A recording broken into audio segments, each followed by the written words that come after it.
Hello friends, आप सबका मेरे चैनल पे बहुत सारा वेलकम है। तो आपको पता है कि कल से छठ का फेस्टिवल स्टार्ट होने वाला है एंड छठ दिवाली अभी तो चल रहा है। तो पढ़ाई के साथ साथ घर के काम फेस्टिवल वगैरह को मैनेज करना बहुत ही मुश्किल हो रहा होगा। तो मेरे पास कुछ आइडियाज़ हैं जिसके थ्रू आप अपनी पढ़ाई एंड फेस्टिवल दोनों को मैनेज कर सकते हो। एंड ख़ासकर लड़कियों की बात है तो लड़कियां उनको ज़्यादा काम होता है फेस्टिवल वगैरह में, दिवाली में। अब जैसे घर की साफ़ सफाई करना, मैं खुद लड़की हूँ, मेरे को भी मालूम है कि घर जैसे ही मैं पटना से यहाँ आई वापस, तो सबसे पहले मेरे को काम दे दिया गया कि घर का साफ़ सफाई में लगो। तो हाँ, लड़कियां जितनी हैं वो मेरे से रिलेट कर पाएंगी कि उनको कुछ थोड़ा ज़्यादा काम होता है लड़कों के कंपैरिजन में। लड़कों को होता है कि उनको बस बाहर का देखना होता है एंड लड़कियों को घर का देखना होता है, घर का भी देखना होता है। मैं खुद दिवाली की शॉपिंग भी करने गई थी, फिर मैंने साफ़ सफाई भी करा।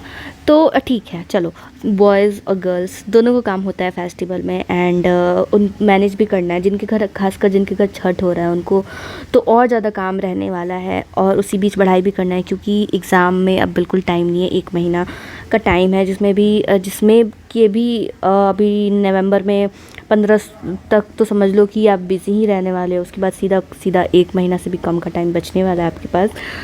तो मेरे पास कुछ टिप्स हैं जो शायद आपको काम आ जाए आपकी तैयारी में, जो मैं खुद पे वो कर रही हूँ, ताकि मेरे घर भी छठ हो रहा है तो मुझे भी काम रहता है। बट हाँ, उसी बीच पढ़ाई के लिए टाइम कैसे निकालें, तो स्टार्ट करते हैं। तो देखो, सबसे पहला आपको काम ये करना है कि आप जब भी सुबह उठो या रात को ही नेक्स्ट डे के लिए आप एक सीट बना लो।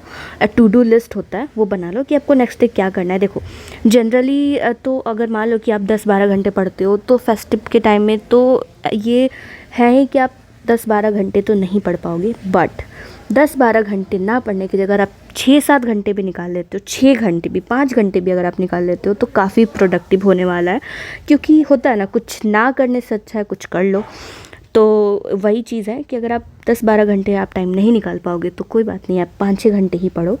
एंड ट्राई करो कि आप रात में पढ़ो, क्योंकि दिन में हो सकता है कि आप पढ़ने बैठोगे, कोई काम आ जाएगा तो मम्मी आवाज़ लगाएगी, पापा आवाज़ लगाएंगे, ये काम कर दो। तो उस टाइम आप ना भी नहीं बोल सकते हो क्योंकि काम तो है। तो इसीलिए आप ट्राई करो कि आप रात में पढ़ो। दिन में थोड़ा रात में पढ़ोगे तो डिस्टर्बेंस उतना नहीं रहेगा। तो आप अपना जो टू डू लिस्ट है उसमें बना लो कि आपको ये करना है, ये करना है, आपको क्या क्या चीज़ें पढ़नी है। एंड अभी तो रिवीजन का टाइम है तो रिवीजन पे ज़्यादा ध्यान दो, मॉक टेस्ट देते रहो। एंड हो सके तो आप अभी तो डेली एक मॉक टेस्ट देना पॉसिबल नहीं है, तो ऐसा करो कि एक दिन एक मॉक टेस्ट दो, उसको फिर 2 दिन में या 1 दिन में उसको एनालाइज कर लो। तो ये चीज़ आपको फ़ायदा करेगा। तो इसी तरीके से सबसे बड़ा चीज़ है कि आप एक टू डू लिस्ट बनाओ, या तो आप रात को बनाओ या तो नेक्स्ट, अगर आप देखो रात में पढ़ोगे तो आप रात को ही बना लो कि हाँ, मेरे को आज रात और कल दिन में एक को मिला के इतनी चीज़ें कंप्लीट करनी है। तो उससे आपको हेल्प मिलेगी, ताकि आपके पास, आपके दिमाग में ये चीज़ रहेगा कि आपको कितना पढ़ना है एंड कौन कौन सी चीज़ें कंप्लीट करनी है। इस टाइम आप बहुत बड़ा बड़ा टारगेट मत बनाओ कि पूरा टारगेट बना लिए, पूरा टू डू लिस्ट भर लिए कि मेरे को ये करना है और वो हो ही नहीं पाएगा। तो ऐसा मत करो, बस वो चीज़ें करो जो बहुत ज़्यादा इम्पॉर्टेंट है। एंड देखो, काम के बीच बीच में भी आप पढ़ सकते हो। जैसे कि आपके हाथ में फ़ोन है तो अगर कोई चीज़ है जो आपको याद नहीं हो रही है, जैसे हिस्ट्री का बहुत ज़्यादा प्रॉब्लम होता है कि हिस्ट्री में डेट वगैरह याद नहीं रहते हैं, तो कोई भी मतलब देखो, जैसे क्या करना है कि आपको कोई डेट याद नहीं हो रहा है तो उन सबको एक जगह आपने अगर नोट्स बना के रखा है तो बहुत अच्छी बात है। उस नोट्स का फ़ोटो क्लिक करो, अपने फ़ोन में रखो एंड घूमते फिरते उसको देखते रहो। कुछ करने की ज़रूरत नहीं है। आप अगर मार्केट जा रहे हो, बाइक पे बैठे हो तो एक बार उसको देख लिया।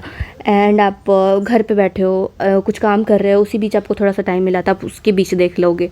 ऐसा नहीं रहेगा कि आपको बार बार बुक खोलने की ज़रूरत पड़ेगी, आपके फ़ोन में ही रहेगा। एंड फ़ोन तो हमेशा 24 घंटा आपके हाथ में ही रहने वाला है, वो चाहे लड़के हो या लड़कियां हो। तो आप बीच बीच में फ़ोन देखोगे तो आपको वो चीज़ें याद हो जाएंगी। एंड आपको ऐसा भी लगेगा कि चलो, एक्स्ट्रा टाइम देने की ज़रूरत नहीं पड़ी एंड उसी टाइम में मैनेज हो गया, ये चीज़ मेरे को याद होगी। अब जैसे कॉन्स्टिट्यूशन ही है तो कोई आर्टिकल है, आपको याद नहीं हो रहा है आर्टिकल, या फिर जो आर्टिकल का विदेशी स्रोत जो रहता है, बहुत सारे लोगों को याद नहीं हो पाता है, जैसे मेरे को भी है, बार बार मैं याद करती हूँ, मैं भूल जाती हूँ उसको। तो मैंने वही किया है कि उसका PDF उससे फ़ोटो ले लो, नेट पे तो आजकल हर चीज़ मिलता है, तो आप फ़ोटो स्क्रीनशॉट ले लो, उसको रखे रहो अपने फ़ोन में, घूमते फिरते देखते रहो। तो इस तरीके से होगा कि आपकी पढ़ाई भी होती रहेगी एंड काम भी होता रहेगा, एंड काम में भी डिस्टर्बेंस नहीं आएगी, और आप देखोगे कि धीरे धीरे ऐसे ऐसे करते करते आप बहुत सारी चीज़ें याद कर लोगे। तो यही सब चीज़ें। एंड हाँ, टू डू लिस्ट बनाओ, आपके माइंड में एक चीज़ रहना चाहिए कि मेरे को ये पढ़ना है। तो यही सब चीज़ें हैं, क्योंकि देखो फेस्टिवल है, अभी दिवाली ख़त्म हुआ, दिवाली में तो मैं 2 दिन बिल्कुल नहीं पढ़ पाई थी, मतलब पढ़ा था मैंने बट बहुत कम पढ़ा था। बट हाँ, अभी तो टाइम मिल रहा है, क्योंकि दिवाली से 6 दिन बाद छठ होता है। बट छठ तो जैसे कल से छठ का पर्व स्टार्ट होने वाला है, तो कल सबसे पहला दिन है जिसमें कि नहाए खाए होता है। फिर उसके अगले दिन होगा खरना, खरना के बाद 7 तारीख को हो रहा है जो शाम वाला अर्घ होता है वो, फिर 8 को छठ ख़त्म हो जाएगा सुबह के अर्घ के साथ। तो अभी 4-5 दिन तो पूरा बिज़ी ही रहने वाला है। तो आपको काम भी देखना है। मेरे घर पे जैसे मैं अकेली हूँ, मेरी मम्मी और हम ही हैं, और मेरे 2 भाई है, तो सबको मिल के करना रहता है। तो इस तरीके से आप अपना काम मैनेज कर सकते हो पढ़ाई के साथ साथ। तो आई होप कि आपको वीडियो अच्छा लगा होगा एंड आपको हेल्प मिलेगी, जो भी लोग हैं। तो इस तरीके से आप अपना जो पढ़ाई है वो मैनेज कर सकते हो फेस्टिवल के साथ साथ। तो बस इस वीडियो में इतना ही। आई होप ये वीडियो आपको अच्छा लगा होगा। तो प्लीज़ इसको लाइक एंड सब्सक्राइब ज़रूर कीजिएगा। डिस्क्रिप्शन में आपको टेलीग्राम का लिंक मिल जाएगा, जहाँ से आप टेलीग्राम में ज्वाइन हो सकते हो। वहाँ पे डिफरेंट टाइप की कोचिंग्स का PDF आपको मिल जाएगा, टेस्ट सीरीज़ वगैरह मिल जाएगा, तो आप वहाँ से लेके उसको दे सकते हो फ्री में। तो thank you so much, bye and happy Chhath Puja.